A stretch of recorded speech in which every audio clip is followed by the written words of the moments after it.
Thank you very much, guys, for coming in. Really appreciate that. Thanks. Can you tell us a little bit about the film? Basically it's about a guy who gets fired from his job, and it follows the week after he gets fired, all the twists and scrapes and turns he gets into. He meets a girl called Amber, who's sort of an American black activist, she's not black. Actually, she's not black. She's an activist for black people, but she's very white. He meets another guy called Terry, who's a sort of ex-King of the 90s guy who may or may not have loads of money to start a business. And he gets taken under wing from Terry, and he starts a relationship with Amber. And yeah, basically nothing happens. And that was like the tagline for the movie. We wanted to make like a film where kind of nothing happens.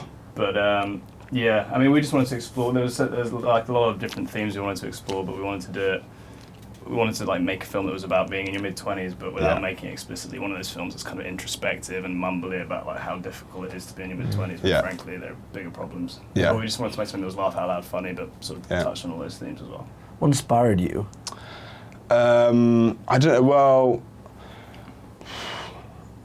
I don't know. Sort of the experiences of being in your mid-20s. A lot of the stuff in the film is based on real experience. And there were like two. I mean, I think in terms of like touchstones, we like really love girls. Yeah. So we really wanted to do that kind of Lena Dunham style of writing. Yeah. Okay. Without being as too whiny. Yeah. Too like hip necessarily. Yeah. But also like we really like Louis as well, so we try to kind of get that sort of texture into the way it looked as well.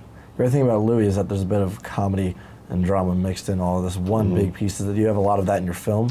Yeah, well, we tried to. I mean, it started off a little bit more like a comedy, and then the way we shot it and the way we directed it, we would like just make this as naturalistic as possible. We don't want people falling over, we didn't want the slapstick element. We wanted it to feel real. Yeah. So, I think just... They're like, if you read the script, there were like two distinct, because of the way it's written, there were two distinct ways it could come across. Like, some of it feels like some of the lines were written and then they could feel quite sitcom-y, potentially. Yeah. But when we were directing it, we were very conscious of the fact that we wanted it to feel really, really naturalistic. And that was like the keynote for all the actors to hit, was just like bring everything down to that kind of level, I guess. Yeah. What would you say was one of the challenges that you guys faced while filming? I think the budget was really small, so everything had to be done very, very, very quickly, basically. But we had such a good team around us that, I mean, we thought that would be a challenge, and in the first 2 days we sort of knew it was going to be fine, and we never really went over schedule or anything, or went over time, and it could have been a challenge. Yeah. Is there something specific you want your audiences to take away from this? Just laugh a lot. Yeah, laugh. Yeah, have a good time. Yeah, laugh, have a blast. Yeah, have a good time. Because we made it as a kind of, not as an antidote, but like there's a lot of British stuff that we watch doesn't make us laugh as much as American stuff. Yeah. And we wanted to.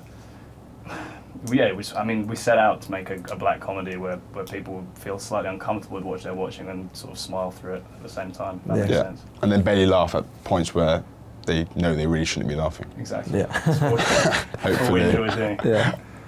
So how does it feel to have your film screened at Raindance?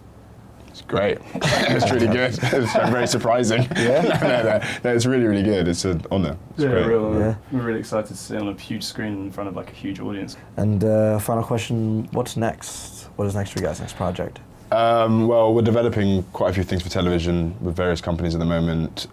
Most of what Konrad and I do is in television, but we've started the script for the next film, hopefully.